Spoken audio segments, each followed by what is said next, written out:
Okay, right. GL active texture, GL texture 0. There we go. Now this I believe is an optional line. It just tells it that you want to use texture unit 0.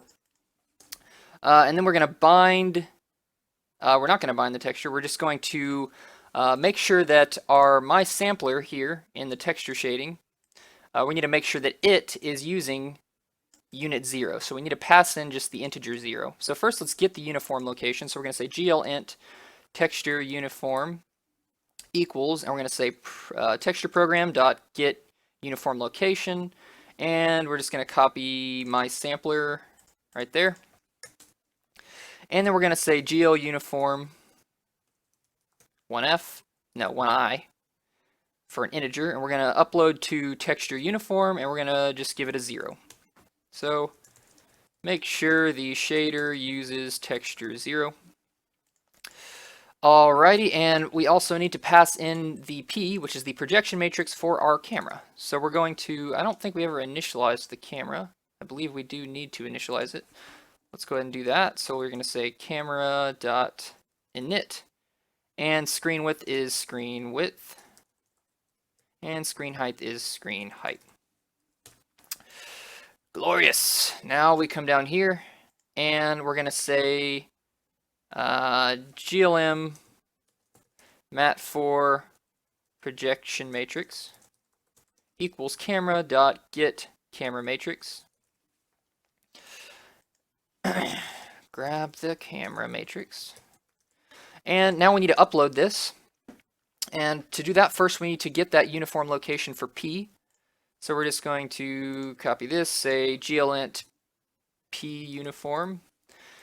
We're going to get from P, and then we need to upload it. We're going to say gl uniform matrix for FV, and the location is P uniform, count is 1, transpose is gl false, and the value is going to be the address of projection matrix 0, 0, which will get us the very beginning of that array of data in memory and pass it straight to the GPU so that it can use that projection matrix. And finally, we should draw our level. So let's go ahead and have a current level variable. We're going to say int current level, and let's go ahead and set this current level to 0, which is the very first level, and we'll do that right here. Current level equals 0. And we're going to say levels current level draw. Remember, we use an arrow because levels is an array of pointers, and whenever you have a pointer, you have to use the arrow, not the dot. All right, moment of truth. Let's see if anything draws to the screen. If not, I'm going to have to pause the video, and looks like it's not working right, so I'm going to pause the video, figure out what's wrong, so I don't waste your time. All right, sorry about that. We forgot just a few things. We need to make sure we are actually binding the shader whenever we actually draw. We didn't even bind the shader, so we need to make sure we do that. We're going to say textureprogram.use, and then make sure to unbind it at the bottom. Textureprogram.unuse. There we go. And we also need to update the camera. We're never updating the camera. We should do that right after process input. So we'll say camera.update. And finally, we never initialized the sprite batch whenever we were creating our level. So before we call sprite batch to begin here, let's make sure we call sprite batch.init to get everything set up. So now when we run it, excuse me, we are going to get our level. So here is the bricks on the side. And if we actually open up our level1.txt, what's happening here is whenever we read the file, y goes down instead of up, remember? So this is sort of flipped in the y direction, and I think that's fine. We could flip it manually. We could take the size of the file here and subtract that from the y coordinate to get a flipped y, but this is perfectly fine. So right now our camera is looking right here at the top left-hand corner. Instead, let's go ahead and center it around the player. Let's draw the player. Let's move the player around, have it bump into walls. But first, let's make the background a more pleasant color. Whenever we initialize our level, instead of, when we initialize the game, here in main game, instead of initializing it to blue, which the window does by default, let's call GL clear color. Let's initialize it to like a gray, like a light gray. We'll say 0.6F, 0.6F. 0.6f and 1.0f. So let's try this and see what it looks like. We may want to go lighter or darker. Yeah, let's go slightly lighter. Let's say 0.7. And this should give us a little bit more pleasant. Yeah, I kind of like that. You know, pick whatever color you want. You can make it black, you can make it gray, you can make it whatever you want. You could even use textures for the background instead of just using a solid color. But, you know, do what you want. All right, so that will initialize the systems. Now let's initialize the player. And actually, what we could do is have an initialize level function and move this right here. This doesn't really feel like a system, it's the level. Instead, this should be in the initialize level function. So let's go ahead and do that. I'm going to bookmark these, pin them, whatever. And let's go to maingame.h. So instead of just having init systems, we're going to have void init levels, or init level. And let's tell it which level we want to init. We'll just do it like this for now. We can extend it later. Initializes the level and sets up everything. Yeah, all that stuff. All right, let's put it in the file here. Init level, and it belongs to main game. So let's drag this and put it here. So that will set up the level. Now we need to, create our player and have him able to move around. So let's see, init systems, init level. Make sure we initialize the level after we initialize the systems. And we need to set up the player. So we don't have any implementation of the player. Let's go ahead and do that. Let's start with, we're not going to do collision or anything like that, but let's set some variables and agents. So these are things that all agents are going to have. So first, they're going to have a position. So glm vec2 position. Remember, we are in a two-dimensional game, so we're going to have a two-dimensional vector. And to get glm, we need to include glm.hpp.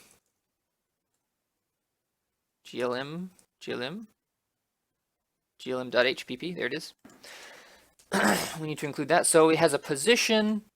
Let's see, what else does it have? It's going to have a speed. So let's make it a float speed, and there should be an underscore position. Like that. So we have position, we have speed. What else are we going to need? I think that's pretty much all we'll need for now. We'll probably enhance this a little bit. Let's go to player.h. So human's not going to do anything different right now. Let's go to player. Now player is going to do something different. So let's go ahead and say we'll have a void update. And this is going to update the player. And it's going to move him based on our keyboard input. And it should also, use the speed. So we need a way to initialize the player. Let's go ahead and say void init. And we're going to set his speed. So let's go ahead and say int speed. And we need to set his position. So let's pass in a glm vec2 position. And let's go ahead and put both of these in player.cpp. Where are you? Player.cpp. Put both of them right here. And we need our : : There we go. Now, one thing I forgot to do, let's go to agent.h. Whenever you have a destructor in a class that gets inherited from, always make the destructor virtual. What this does is whenever you delete, say you're using polymorphism and you have an agent pointer that's pointing to a person class, if you don't have the virtual destructor, whenever you delete that agent, it's not going to call the player's destructor. However, if it is virtual, then it will also call the player's destructor. Just always remember to do that. Anytime you have inheritance, have a virtual destructor. So we'll do that with human as well, since human gets inherited from. All right, cool. So now back to player. We were initializing him, so we're going to say speed equals speed. Remember, speed exists in the agent, so we can use it, and it's a protected variable, so we can use it in the base class. And we're going to say position equals, or in the derived class, position equals pos. There we go, and that's it for the init for now. Very simple. Texture. So all of the agents are going to use the same exact texture. So let's go ahead and store that texture. And it's going to be what is it? What is it called? Is it just a GL texture? Is it a texture? Forget what we called it. Image loader. It's GL texture. Yes. So we need to store a GL texture in agent, and they're all going to be the same. Agent.h. So actually, we don't need to store a bunch of copies of this texture since it's going to be the same texture. We'll just use that texture when we go to draw him. So we need a draw function. This is going to be implemented in the agent class because all of the different agents are all going to be drawn exactly the same. So we're going to say void draw. And what we're going to do is use a sprite batch. So we need to pass in a sprite batch so that we can draw it. So include game manager, include Bengine and sprite batch. I'm getting slower. All right, so Bengine, sprite batch, and this will be, we'll just pass a pointer, we'll pass a reference to the sprite batch. And whenever you pass a reference, no, we do want to be able to change it. So we're going to say sprite batch. We could also pass a pointer instead of a reference, but you don't want to pass a copy of the sprite batch because that will give you incorrect behavior. So let's take this over to agent.cpp and implement it. All right, and agent : And to draw it, what we're going to do is just say sprite batch dot draw.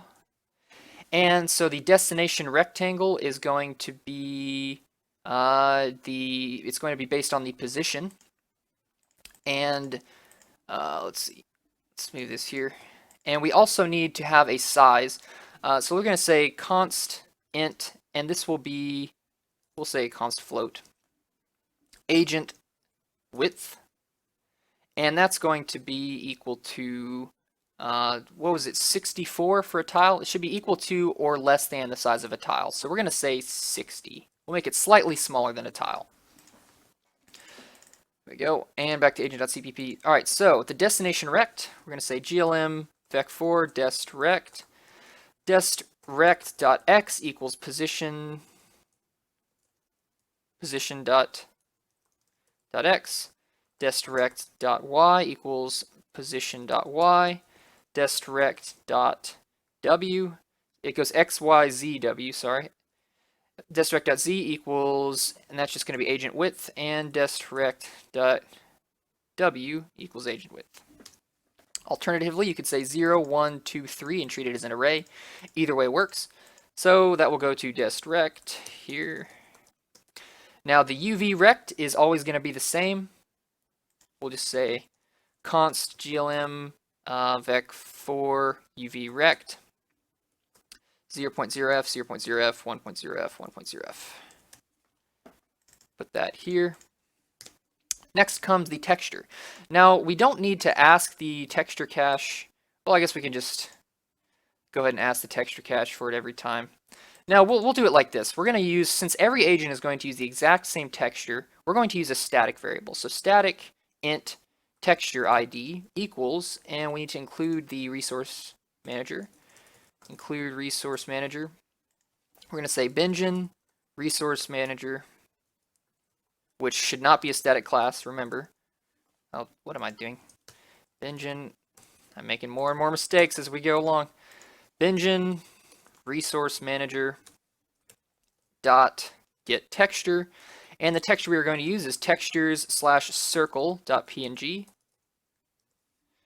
we go. And that circle.png is the, let me make sure that's what it's called. Yes, circle.png. It's just a little circle with transparency. What's the problem here? Type name is not allowed. Dot ID. There we go. Should work. Type name is not allowed. : get texture, because it's a static class. Very good, sir. So we have the texture ID that we can use now. So texture ID. Now the depth, we'll just always say 0. Don't worry about depth. Now the color. this is another variable we should have in the agent. So we're going to say, let's include Bengine / color. Actually, where is color even defined? Where are you? This is in vertex.h. So let's include vertex.h. Actually, I believe sprite batch includes vertex.h, so we don't even need to do that. So Bengine, color. There we are. Now we can set the color in our respective classes. Benjamin has no color. There we go. And so the player class is going to set his color to blue. So in player, we're going to say color equals, we'll say color.r equals 0, color.g equals 0. Oh, this is actually a byte, not a float. A char, I should say. Color.b, let's set this equal to like a dark blue. We'll say like 128. And then color.a, always want to set it to 255 so we don't have a transparent player. All right, that will initialize him. So we can call spritebatch.draw here and just use color. And that's it. I believe that is all we got to do. There we go. So now we can draw any agents, zombies, humans, whatever, as long as they have their color set in their initialize function, we will be good. So player.update, this will handle moving the player around.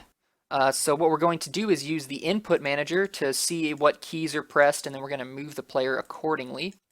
So let's go ahead and pass the input manager into player so he can use it. So there's going to be some more dependency injection. So include game manager. God, I keep saying game manager for some reason. Bengine. A game manager sounds like a very dumb class. Bengine / IO manager, input manager. That's the one. So we're going to say Bengine input manager, and we'll pass just a reference input manager so that we can check what keys are being pressed and move the player around.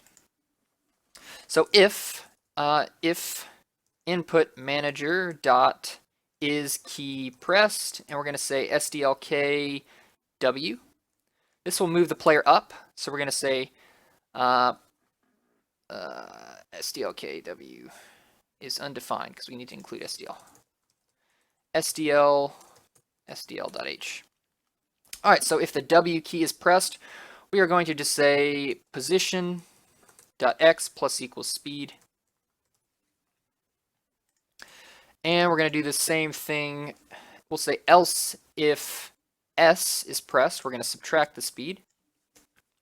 And let's just copy this and do it for left and right. So we'll say A and D. Now, right now with this function, we're actually going to go faster diagonally because we're just accumulating these right here. What we should do is actually use a vector. So I'll show you the problem with this, and then maybe if we have time, we'll do the vector approach. It's actually really simple. All right, so A is minus, and D is plus. Should be. There we go. Very good, very good. Now we can go into the main game and set up our player.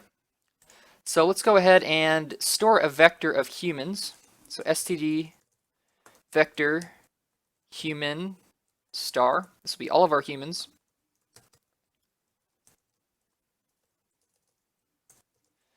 Vector of all humans. The reason we need a vector of humans that we should put the player in is because we need the zombies to be able to scan this list of humans to figure out who they need to chase. So let's include agent.h, or we'll just include player.h. That will include, since player.h also includes human and human also includes agent, that'll get us everything we need. So we'll store player in here, and let's also store player separately. So we'll say player star, we'll just say player. That's fine.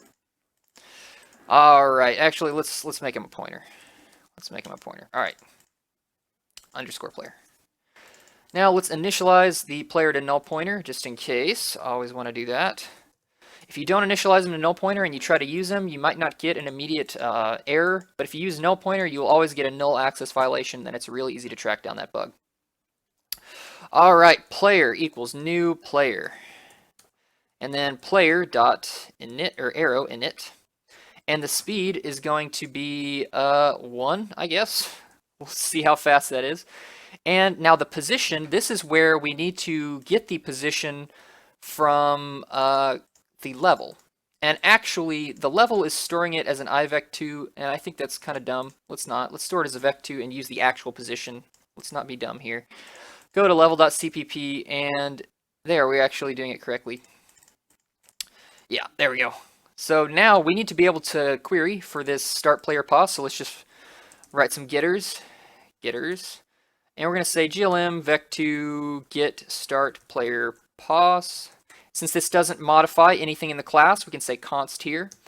It's always a good idea to do that. And we're going to return start player pos. And let's go ahead and also do a function for getting the zombie start positions. And let's return a constant reference to this vector. So that'll make sure nobody can change this vector, but we're going to return the actual vector just to make it more efficient. And it can be const too. Since we're returning a const reference, they can't change it, so nothing can possibly change in this class. And we'll return zombie start positions.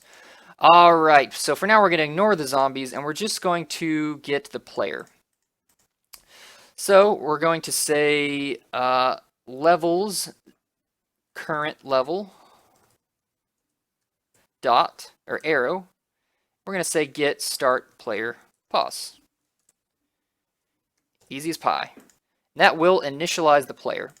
Now we need to draw all humans, and that will also draw the player if we push it back. So let's make sure we do that. So humans dot pushback player.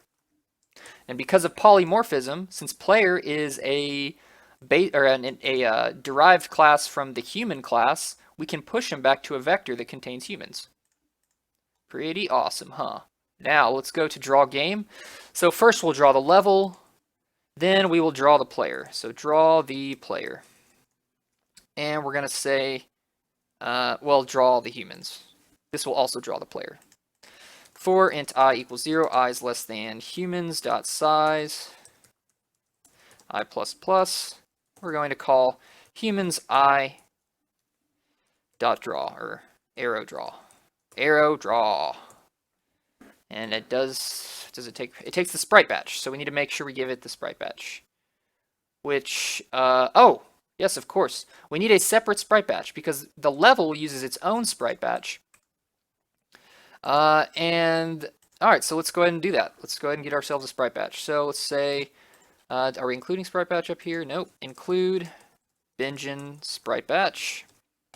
There we go. Now we can use this sprite batch to draw stuff. So we'll put it under the camera. Bengine, camera 2D, and we'll say agent sprite batch. That's a good name for it. Draws all agents. All right, so let's go ahead and init the sprite batch so we don't forget this time. We'll say agent sprite batch.init, and it takes the screen within screen height, I believe. Does it? No, that's what? And it doesn't take anything. Did I seriously? Oh my god. Sprite batch. I don't know how I did that. All right. Agent sprite batch.init. And now down here we can begin it. So agent sprite batch.begin. Begin drawing agents. And we'll do agent sprite batch.end. And finally we'll render the batch. Agent sprite batch.render batch. So now we can pass in the agent sprite batch to the humans.draw function to draw all the humans. All right, let's see what happens. Let's see if we can see our player. He may be off screen, but I don't believe he is. I believe he should be there. Oh, here we go. What do we got here? Error differs in levels of indirection. Is that so? Oh, because I renamed it the same exact thing. Get zombie start positions. All right. There we go. Aha! Look, we have a player. He's a little too dark. I think I want to brighten him up a little bit. So let's do that. Let's go to, are we updating the player? Let's update the player. We'll say player player.update, arrow update. Actually, we should just update all agents. That would make a lot more sense. So let's go ahead and do that, and let's go ahead and make the player a little bit brighter. Let's set it to like 2, or we'll say like 185. 185 is fine. Now, so what am I doing now? I am updating the players. So we need to, or updating the agents. This will update the player, it will update the humans, the zombies, all that. So what we're going to do is have a, actually we can just loop through all agents and update them. So what we should do is have a virtual function. We'll say virtual void update. Now, I'm pretty sure I taught you about pure virtual functions. I'm almost positive I did. But if I did not, I will make a video about it. But this is a pure virtual function. Just put equals 0 here, and that tells the class that you cannot create an agent. You cannot just have an agent class. You can only have derived classes that implement this update function. And any class that derives from agent has to create this update function. Very important. So let's go ahead and have a virtual void update in player, and in human, and in zombie. So we gotta copy paste this to a bunch of places. So zombie, we'll put one here. And we'll do it in zombie.cpp. We'll implement it zombie. We don't need virtual here. Alright, I know I'm all over the place and going really fast. I just don't want this video to be 6 hours long. And we're going to go to player.cpp. Don't remember, you can indeed you can indeed pause the video. Let's make sure we pass in, so that's true. So the player has a unique update function, a very unique update function. So what we're going to do, right. What we're going to do is, instead of passing in the input manager into the update, we're going to inject that dependency in his init function, so that we can use the virtual void update. Private, there we go. So Bengine input manager star input manager, and we'll pass in the input manager, but we'll pass it in as a pointer instead. And what we're going to do is go to player.cpp, do this, and set it.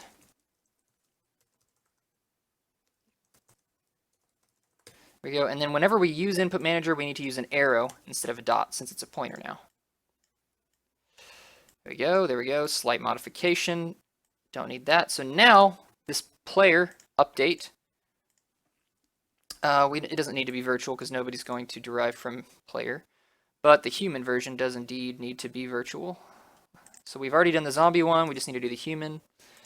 Virtual void update, and let's copy that to human.cpp as well. And for now, humans aren't going to do anything. They're not going to update. Alright, so now we can actually create our update agents function. So we'll say void update agents. Updates all agents. And let's grab this and put it right below the game loop.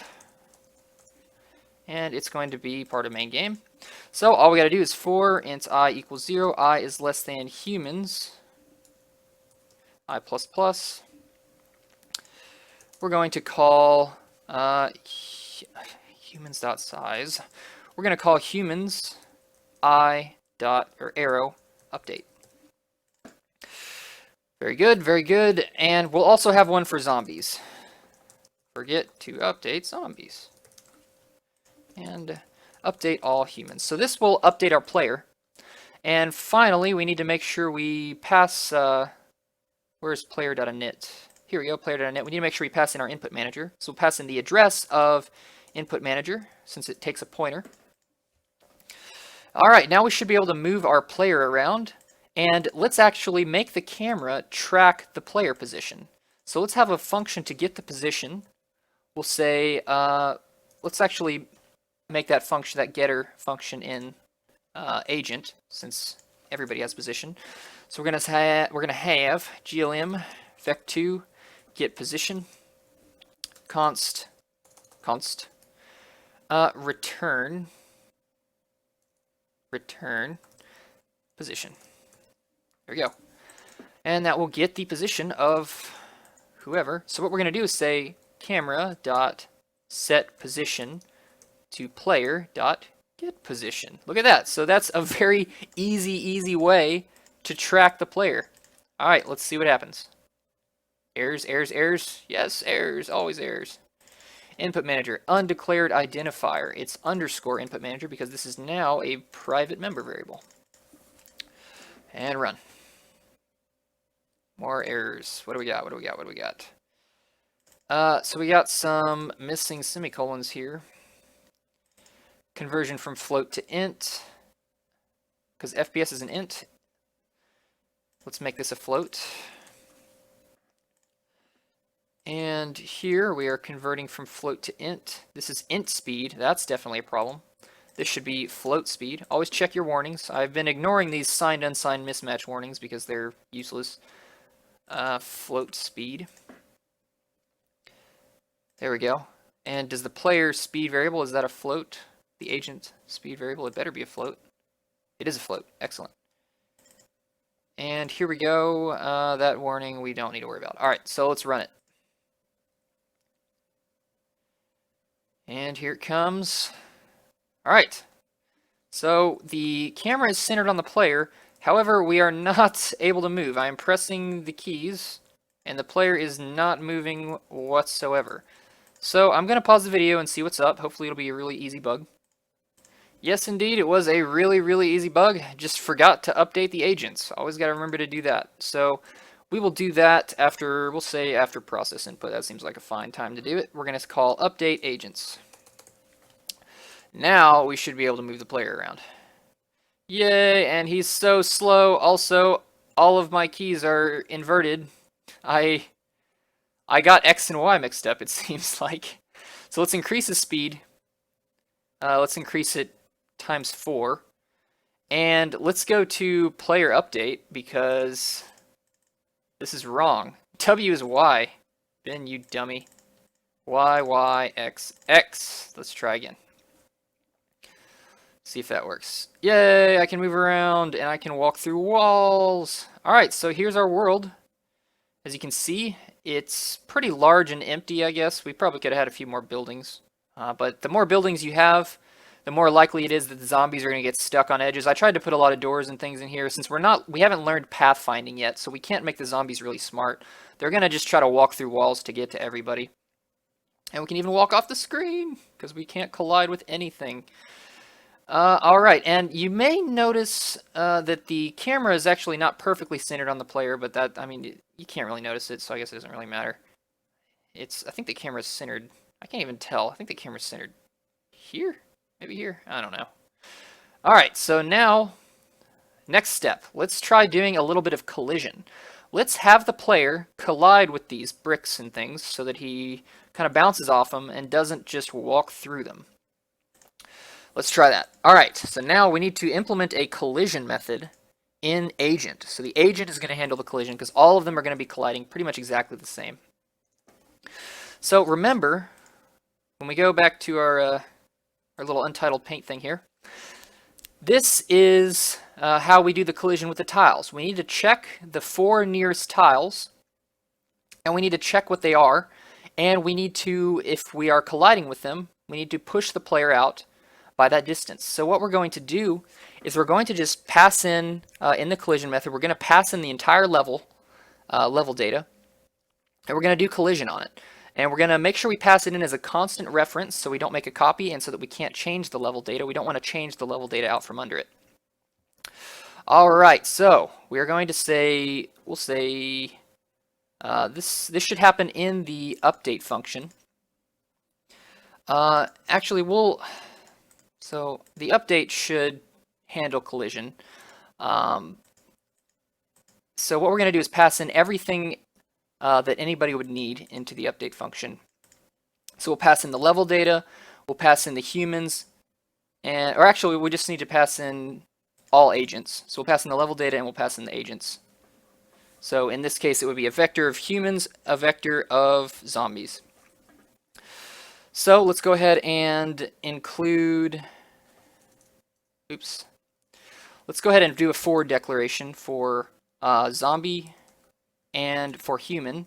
And the reason I'm doing a forward declaration here is so we don't have to include the header files for these two. and that will prevent us from having circular includes, because circular includes are not fun. So first let's pass in the std vector std string,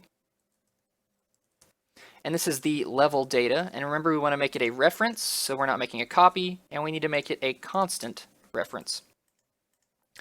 We also want to pass in, I'm going to go ahead and go over to a new line here, we need to pass in a const std vector.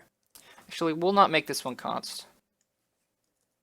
We're going to just say std vector, and this will be a vector of zombies, or a vector of humans.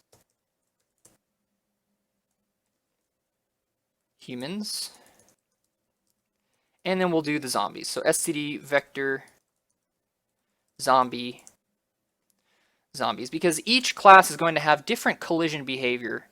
When a zombie collides with a human, something different is going to happen than when a human collides with a human. All right, let's grab all of this, and we have to now copy it to all of our update functions so that we can do collision. And zombie needs it as well. Human needs it, and then the CPP files also need it. Oops. There we go. And human.cpp. There we go. Now everybody has everything they need to do collision. So let's start with just player collision. And to do that, all we're going to do is create a method for collision. So we're going to say void collide with level, and we'll pass in the level data for that. And this is going to be implemented in the agent class. So let's go ahead and copy this into agent.cpp and implement that. That's a virtual void. Here we go, right above draw.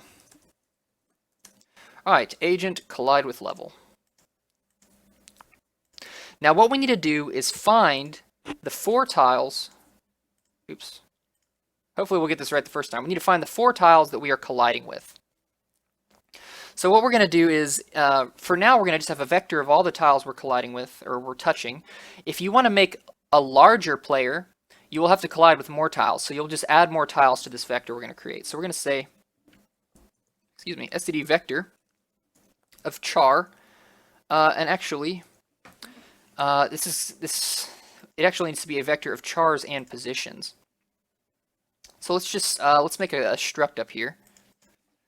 We'll put it right up here. Struct collision tile, and we'll say char tile, and actually we don't even need that. We can just use positions because all of our tiles that are not air are solid. We don't have any unique tiles. We can be really basic with this. So we're just going to say a vector of glm vec2 collide tile positions. So this is going to be a vector of all positions of tiles that we can collide with.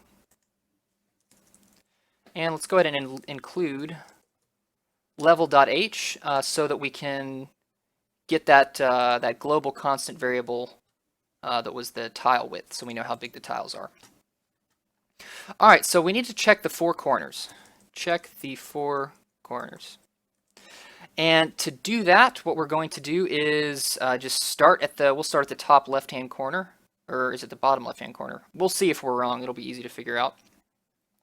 So glm vec2 corner pos equals, and this is going to be position. All right, so the first corner position, first corner is just the position. And what we need to do is get its integer position, and that's going to be the position in the level data vector. So we're actually going to change this to an ivec2. So we'll say corner pos 1. We'll just say equals glm ivec2. So it's going to be an integer based on the position. So what this is going to do is it's going to cut off the floating point remainder. And since all of our positions are positive, then this will always return the correct integer location in the level data. We're just chopping off the floating point number to get that. But of course, we need to first divide by the tile width, because if the player's position is at, for instance, 70, we're going to say 70 divided by tile width, which is going to give us a floating point number slightly greater than 1, and then we're going to round it down to 1, and that will be the vector position 1. So what we should do here is we'll say position.x divided by tile width, and we'll say float tile width. So this is going to do a floating point division, and instead of truncating it to an integer, we're going to do it the proper way and just use the floor function. So this will round down. If you've never used it, floor just rounds down. And then we'll do the y. So floor position.y divided by float tile width. And let's put this on a separate line since it's such a long line. All right, so this will get the position of the first corner. And now we can see, and this tile collide position, this should actually be an IVEC2. IVEC2. We will push it back. So we're going to say collide tile positions dot pushback. And actually what we can do is call in place back here. This is beautiful. We don't even need to store the corner position. We can just call in place back on this. So we're going to say collide tile position dot in place back. Oh, but first we need to check if, of course. We can't do that. First we need to check and see if the tile is collidable. So all we're going to do is say if level data, and this is going to be corner pos.y, corner pos, get rid of the 1, corner pos.x. If this is not equal to a dot, then that means we can collide with it. And so what we need to do in that case is push back the position. So push back corner pos. There we go. What's the problem here? Positions, yeah. Put an S. All right, so we just need to do this for each of the corners. What's the problem now? What? That was weird. All right, we need to do this for each of the corners. Let's go ahead and just copy this. And what we should actually do is have a function for this, so we're not copy pasting it. So let's make a function in agent. So we're going to make it a protected function here. We'll say void check tile position. Should it be a void? Sure. And what we're going to do is pass in just the position, and it's going to return to us a no, let's pass in the collide tile positions and allow it to push it back itself. So check tile position will take a reference to collide tile position so we can add to it. And it's also going to take the position of the corner. So we're going to say, we'll say float corner x float. We'll just say float x float y. Just like that. All right, and let's paste this down at the bottom. And this belongs to agent. So now we can use this function to check each of the 4 corners. We can just pass in each of the 4 corners to this. It also needs level data. That's a bit annoying, but we can also pass in the level data, no problem. Just put a comma there, tab everything over so it looks nice and organized. Level data there. We're passing it in as a reference, so we're not making a copy. That's good. All right, there we go. So now we just need to call that function whenever we want to check it. And instead of position.x, this is just going to be x, and this is going to be y. All right, so first corner, we're just going to call check tile position with level data, collide tile positions, and we're going to say position.x, position.y. That's the first corner. The second corner is going to be, we'll say position.x plus agent width. Third corner will be position.y plus agent width. And the fourth corner will be both of them plus agent width. So this will check each of our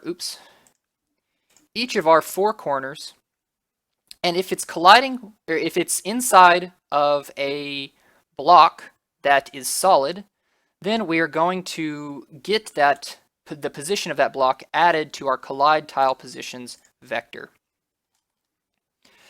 And so now all we need to do is iterate through each of these collide tile positions and do collision on them.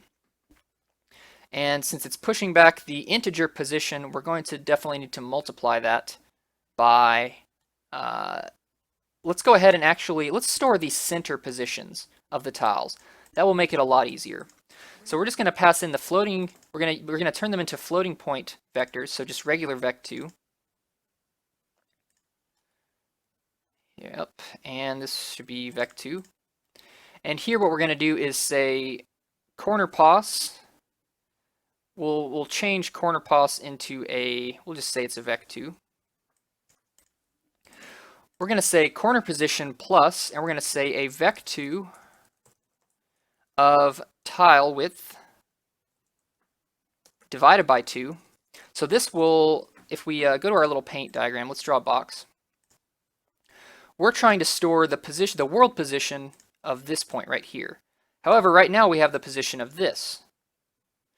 So what we're going to do is add tile width divided by 2 in the y direction and tile width divided by 2 in the x direction to get to the center. And that will just make doing collision a little bit easier. So we'll add the tile width divided by 2, and we should also multiply the corner position right here by tile width again, just to make sure that it's the actual floating point position. And there we go. Let's go ahead and divide that by a float. Float. And are we missing a parenthesis? We are. There we go. So now we have all of our collide tile positions and we can do collision. So let's go ahead and have a new function, collide with tile. Collide with tile. And we're just going to pass in the position of the tile as a glm vec2 tile position. And we'll copy that right below check tile position. All right. So what we're going to be doing here is called axis aligned bounding box collision, AABB collision. It's a very simple collision. It's one of the simplest collisions there is, collision techniques there is. So we're going to loop through for int I equals 0, I is less than collide tile positions dot size, I plus plus. We're going to call, did I do it wrong again? Yes. We're going to call collide with tile on that position. Collide with tile on collide tile positions I. Do the collision. Now, if we are just standing in, the middle of nowhere with no tiles near us, then we're not going to be colliding with any tiles. And before I forget, one thing we need to do is whenever we're loading the level, let's go to level.cpp. Whenever we read in a Z or an @ sign, what we need to do is set the tile back to a dot, so that we're not colliding with the @ sign or the Z, because those are really just meant to indicate that a player or a zombie starts there. They shouldn't actually have collision or anything like that. So we're going to set that equal to dot in both of these cases. So we don't collide with a Z. And so we don't collide with an @ Wonder how long this video is. It's probably getting pretty freaking long. But that's okay. I hope y'all are having fun, because I'm having fun. We're getting there. We're getting closer. Still got quite a bit to do. But we are getting some progress on collision. All right, so now for the AABB collision, what we need to do is find the vector between these two, from the center point of the player to the center point of the tile, and we can get the x and y components of that to determine the distance between the two, and then we can compare that against the radius of an agent to determine the collision. So we're going to say glm vec2 dist vec equals, and we're going to say position minus tile pos. Actually, let's do, yeah, we'll do position minus tile pos. I guess that's fine. All right. Now we have the distance vector. We need to get the x and y components, and they're actually already stored in here. We can just call distvec.x and distvec.y. That's fine. So let's go ahead and first check some collision here. Let's first check the x direction. Let's say if, or let's say float x x depth. That's going to be equal to dist vec dot x minus, and this is going to be minus the radius, or the other way around, the radius minus this. So we're going to say the radius is const float agent radius equals, and that's going to be agent width divided by 2.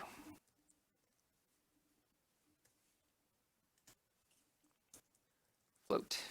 Probably should have just made this a float instead of an int. Captain Hindsight. All right, so we have the agent radius. All right, so what is this going to do? All right, if the distance vector is 5 and the agent radius is 6, let's go to, oh, we actually need a collision radius as well. So we'll say const float tile radius equals, we're going to say tile width divided by 2. And const float, we'll say min distance. So this is the minimum distance we can have between an agent and a tile. And the minimum distance is in x or y direction. It's going to be agent radius plus tile radius. This is what we want. So what we're going to do is take, for the depth of the collision, we're going to say min distance minus, and it's going to be the distvec dot x. So this is the x depth. All right, so what happens here? If the minimum distance is, we'll say 10, but our distance vector is 6, then the depth of this collision is going to be 4, because we have, we are colliding at a depth of 4. And to illustrate that, say here's our player here. If our depth of collision is 4, then this distance right here, this is a 4. Now we also need y depth. Float y depth equals the same thing except distance y, distvec y.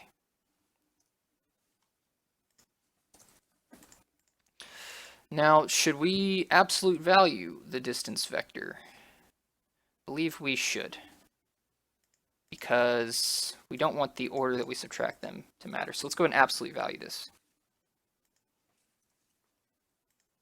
Actually, no. Actually, yes. Absolute value. Absolute value just makes it a positive number. All right, now we're going to say if x depth, if that is greater than 0, or y depth is greater than 0. If this happens, then we have a collision. This is true. We are colliding. And this is pretty much always probably going to be true, because this is only going to return tiles that we are inside of. But it doesn't hurt to check. So if both of those are greater than 0, now we need to figure out which one is less. So if x depth is less than y depth, then we need to push out in the x direction. So what we're going to do is we're going to say position plus equals, and we're just going to take the distvec.x. So we're just going to push out in the x direction by the x depth, sorry. And actually, this is why we should not absolute value it, because the direction does matter. So instead, we'll just say abs here. We'll actually make some new floats for that, so we don't have to call abs so many times. Float abs x depth equals abs of x depth, and float abs y depth equals abs of y depth. There we go. And yes, so now we can say if abs x depth is less than abs y depth. So if the total size of the x depth is less, then we're going to push out by the x depth. Else, we're going to push out by the y depth. Now, is this correct? Probably not. Let's find out. So we're going to call collide with tile, or sorry, we're going to call collide with level in the player update function. So we'll move, and then we will collide with level data. All right, and we need to make sure that whenever we, in the main game, call the update function, we pass everything in we need. So let's go ahead and create ourselves a vector of zombies as well, even though it's empty. Even though we're not doing any collision on it yet. So there's vector zombies, and let's do a for declaration for the zombie. And let's include zombie here.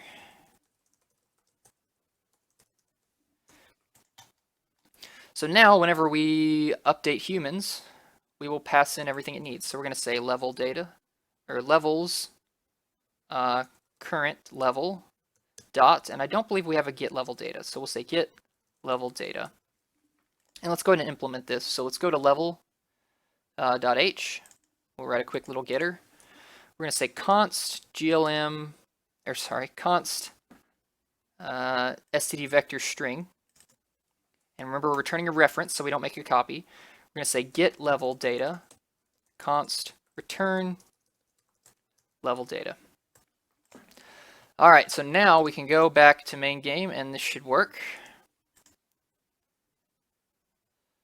What arrow get level data? All right, next we need humans and zombies.